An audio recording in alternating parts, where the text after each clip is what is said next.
Some decisions are major decisions. And also there are a lot of small decisions that we don't make, that they tax our minds, they drain our energy, they create a lot of anxiety and nervousness and mental torment because we don't take care of it.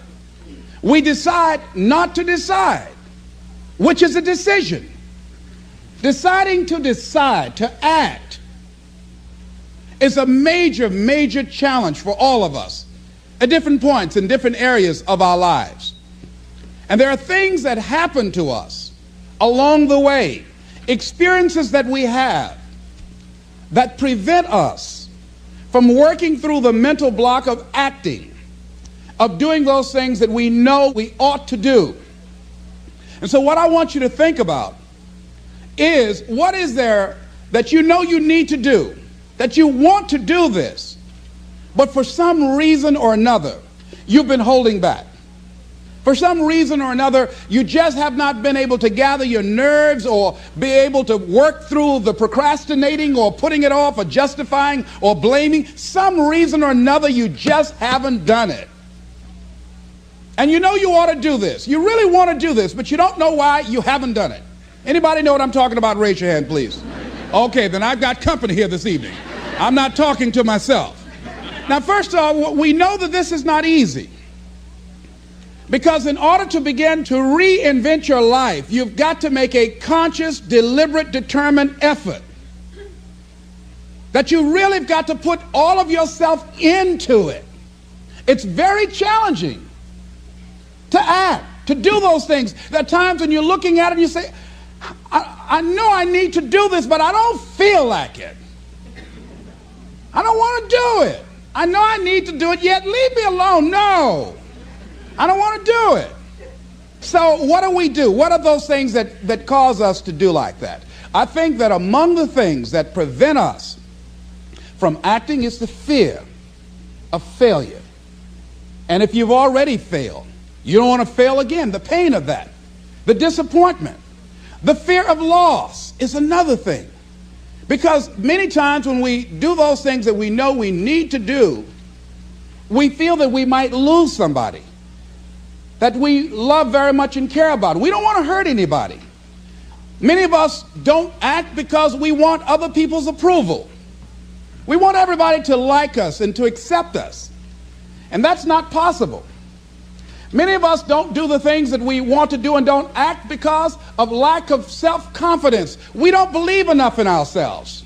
I have a friend who's been working on a job where she's miserable, talented, want to go to another place that she can do what she wants to do and make the kind of money that she would like to make, and had some offers.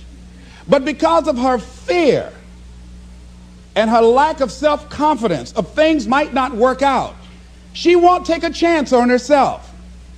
So there she is, spending 8 hours a day, 5 days a week, and she's miserable. She hates to go to work. They're not paying her what she's worth. She knows it. But yet and still, she won't do that which she knows she must do, and it's wearing her out. There are a lot of people that their jobs are making them sick because they won't act. You check out the absenteeism and the people that are depressed. You see them coming to work angry. How you doing? I don't know. Just leave me alone. It's not even 9 o'clock yet. You're talking about good morning.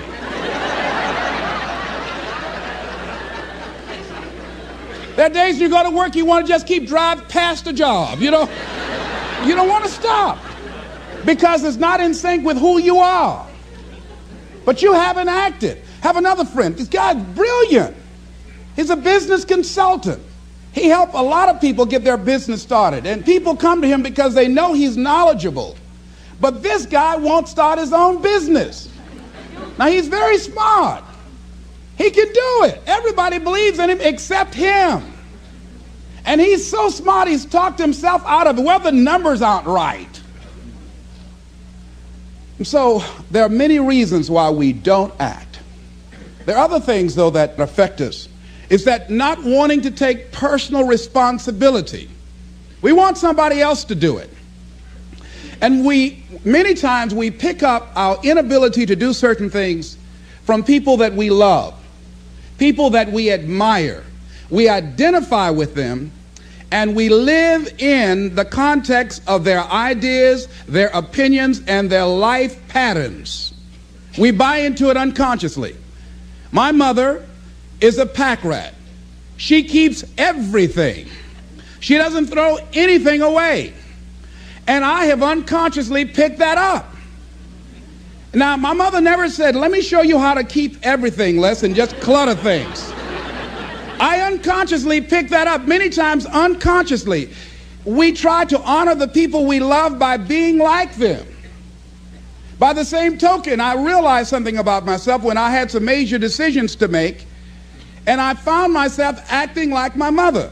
See, my mother's the kind of person that when she has a problem with one of the other foster children that she adopted, she won't confront them. She will call me. Les, why don't you tell Linda to move? She's lazy. She won't go to work. She runs the street all day, and then she comes home and wants to sleep all day, and I think she's doing drugs. I said, but Mama, why don't you tell Linda that? I bought the house for you. I told you when she wanted to come home, don't let a grown person come there and take care of them. You let her in. Well, after all, she's my child. Mama, then you handle that. When I tell her to leave, she say, Mama say I can stay. Mama, can I stay? And you tell her yes, and then you call me and say, she's still here.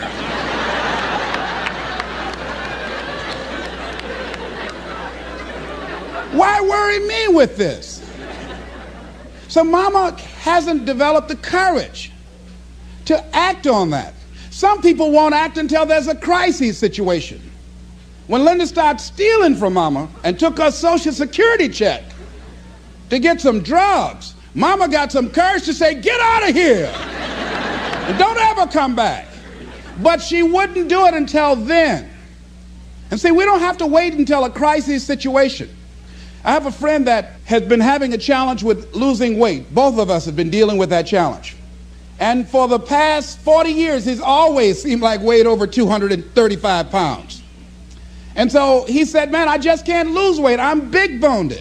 I say, Bud, I've never seen any fat skeletons.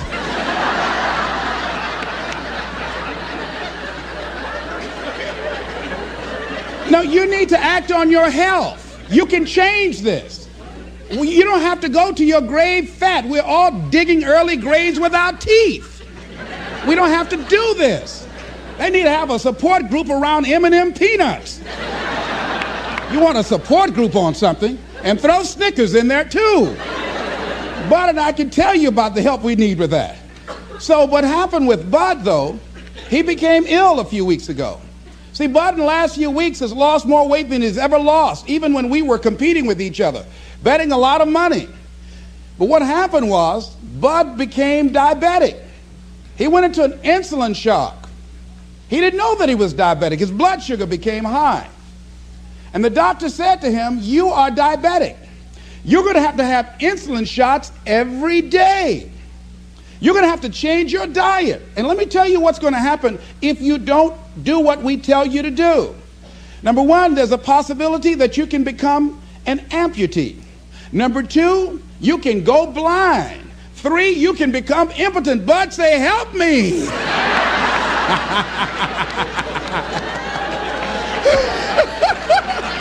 Like those guys with Paul, when Paul broke out of jail, those guys say, tell me what I must do to be saved. Bud wanted to be saved. I said, Bud, you want one of my peanut butter and jelly sandwiches? No. I said, Bud, I can't believe you're eating vegetables, man. You're exercising. He said, that's right, and jogging in place too. Now, he had the ability to do it before, but there's some people, it takes that kind of crisis to bring them into reality in order for them to act in their own best interest. Some people have to hit rock bottom in order to rise. I don't know why. You want to begin to look out on your life and what you want for you. And I think that when we begin to focus in the area of what does it take for us to act, I think we can say events can inspire us to act, like that particular event in his life. circumstances. A friend of mine, he wanted to do something, and he just did not have the motivation and the drive and the confidence within himself. But his circumstances changed overnight through an acquisition of the company that he worked for. He lost his job through the inspiration of desperation. He had to act. See, life also are things that can inspire us to act. See, if we don't have the courage, and that's what it takes, courage. It takes guts to do that which you know you need to do. If you don't have the courage to act, life many times will move on you and make you act. Life will whoop your butt so bad. You will be so miserable, you will catch so much hell, you say, yes, I will do it. What do you want me to do? Take me. Friend of mine said, I can't stop smoking. I can't stop smoking. Doctor said, Sam Axelrod, you have emphysema. Sam never picked up another cigarette and said, look at those stupid people smoking. Sam, you did it for 35 years. How can you talk about people? Well, I was different. I'm trying to help them. They don't have to do the same thing I did. But be compassionate, Sam. Isn't it interesting how quickly we forget? So I'm saying that look at something in your life. It might be just writing a letter to somebody to say thank you. It might be just to apologize to somebody. I had a confrontation in the Penobscot building with the security guard there. He responded to me what I perceived as a negative way, and he and I engaged in an argument. I did not like the way I handled that. I avoided going through the front door for a long time because I didn't want to face him. Finally, I decided to act, and I went up to him and said, I want to apologize to you for the way in which I handled this argument we had the other day. I was wrong. I hope you accept my apology. He said, I do. And I said, thank you very much. I felt relieved. Now, when you decide to act, it's not always going to be like that. A friend of mine did some work for me. It was below par, to say the least. I knew that this guy was capable of doing better work. I knew that he also had a fragile ego. So I was trying to think of what is the most sensitive way in which I can share this information with him. Because I wanted him to do my work over. I was going to pay him for what he did. But I needed my work done right. But I was afraid that I would hurt his feelings. I was very, very meticulous in how I approached him. And I said, let me share this with you. You know I care about you. And that you're a very talented and gifted person. And you and I both know that what you have given me is not a true reflection of your talents and abilities. And I'm saying, let's go back in the studio and do this again. And he said to me, I'm going to forget you ever said that.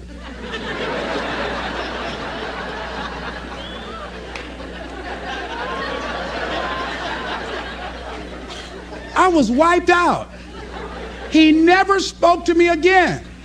Now, when you decide to act, you're going to have some people like that. We're no longer friends. I lost sleep over that, ladies and gentlemen. I said, I can't believe that. I remember sitting up one night looking at the phone. I said, I got to call him. He said, no. Then I said, no, forget that. I called, man, look here, we've been knowing each other too long to allow this to come between us. He said, don't call me anymore, and hung up. And then I wanted to think about what can I do to make it up to him? And then something came to me, Les, what do you have to prove? See, many things we don't do is because of the fact we want people to like us. There's some necessary losses in life. When you decide acting in your best interest, you're going to lose some friends. Everybody's not going to approve of you. There's some people that won't like you. Who do you think you are? You're arrogant. What do you think you can do? You think you can get away with that? You're selfish. Thanks, I got that. It's my life. And so what I'm saying to you is that as you begin to look out on your life, this is challenging. This is not easy, acting. So what are the things that we can begin to do to harness our will? Number one, you've got to bring it out and look at it. You've got to take the power out of it. You've got to expose it to the truth. And the truth is that it has no power over you. So write down something you want to act on but for some reason that you've been holding back, and look at it.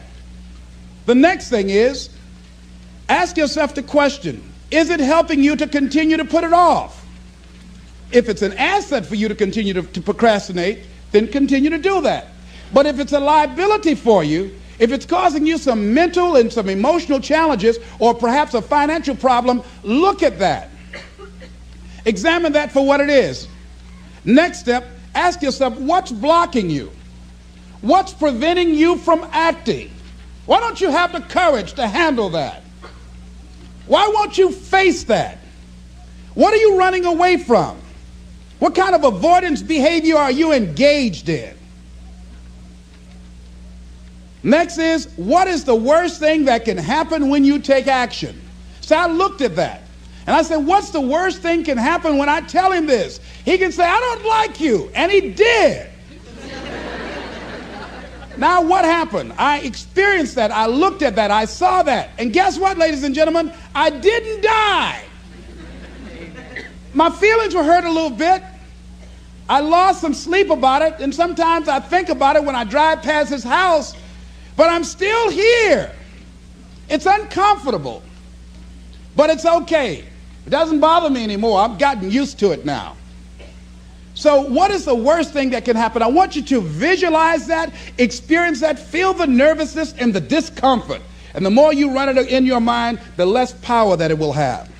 Next is, how will you feel after taking this action? I felt a sense of personal achievement when I faced somebody that has been my mentor for years. And for years, there was something I wanted to tell him, and I didn't have the courage to tell him, because it was always, I was the student, he was the teacher. It was always, I looked up to him and admired him and held him in high esteem. And I was always grateful and thankful for the impact that he had on my life. And I loved him so much. I didn't have the courage to say to him, please stop drinking so much. You're an alcoholic. You need help. I didn't have the courage because I was afraid that he might not like me. I was afraid that he might be hurt and crushed, that we would no longer be friends. I didn't want to jeopardize what we had. I loved him a great deal, and I didn't know how this would affect our relationship. And I didn't even want him to know that I knew that he was an alcoholic. And so I was a coward. I was spineless. In the name of love, I did it to justify to myself to stop from helping somebody that I loved from dying. I said, I love him so much, I just can't tell him this. I don't even know how he would handle it, to know that I know that he's an alcoholic. And finally, after years, I developed the courage to face my teacher, my mentor, who has molded me, who looks at me now and wanted to do what I'm doing now and did not do it. Came at a different time, and it wasn't time for what he brought. And he's living through me. And I had to face this man who's been like a father to me and say, I got to tell you something. You've got a problem. I love you very much. Please stop drinking. You're killing yourself. It's not just social. You do it every day. You need help. And whatever I can do to support you in that, I will. But please stop. And he looked at me, and I had no idea how he was going to handle that. And first there was like, I dare you. And we just looked at each other.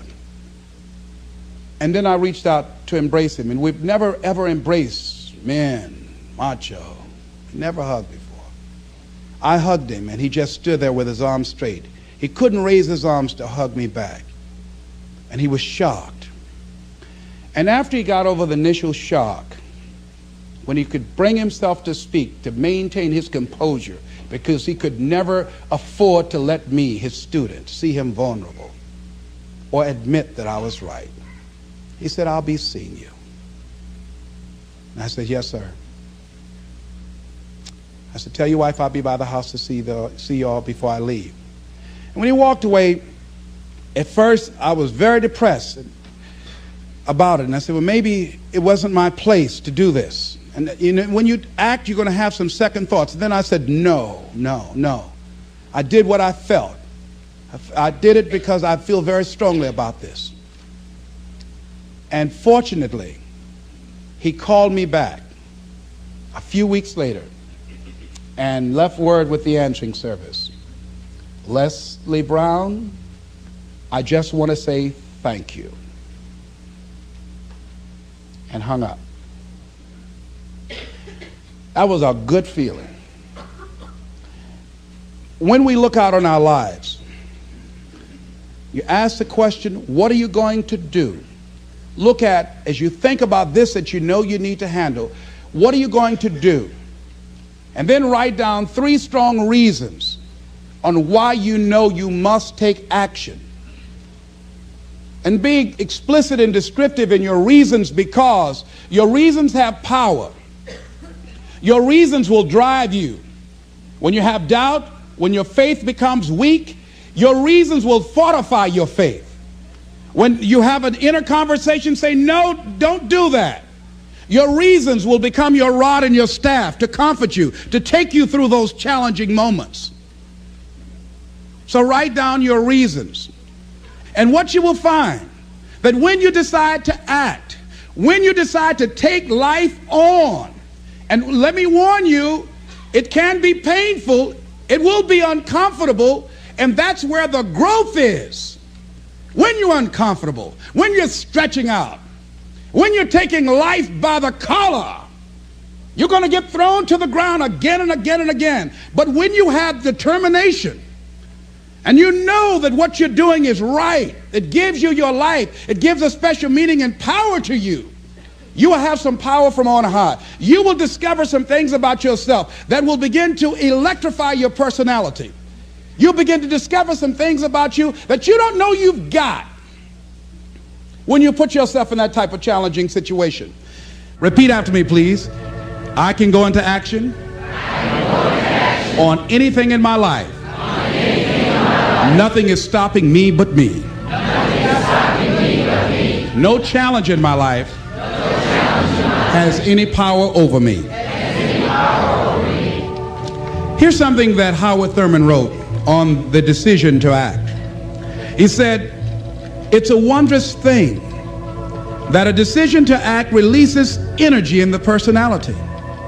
For days on end, a person may drift along without much energy, having no particular sense of direction and having no will to change. Then something happens to alter the pattern. It may be something very simple and inconsequential in itself, but it stabs awake, it alarms, it disturbs. In a flash, one gets a vivid picture of oneself, and it passes. The result is decision, sharp, definitive decision. In the wake of the decision, yes, even as a part of the decision itself, energy is released. The act of decision sweeps all before it, and the life of the individual may be changed forever. When you decide to make decisions, to act, you begin to access power within you that will increase your self-esteem, that will increase and enhance your personal power, that puts you in charge of life. And life has a whole new meaning for you. There's a sense of personal freedom. Doesn't mean you're not going to have any struggles. Doesn't mean that you're not going to have any challenges. Doesn't mean that you're not going to suffer any defeats. No, doesn't mean that. But what it does mean, that you're putting yourself in the position to grow. You're putting yourself in line with your higher calling and your higher self. And that's what life is about.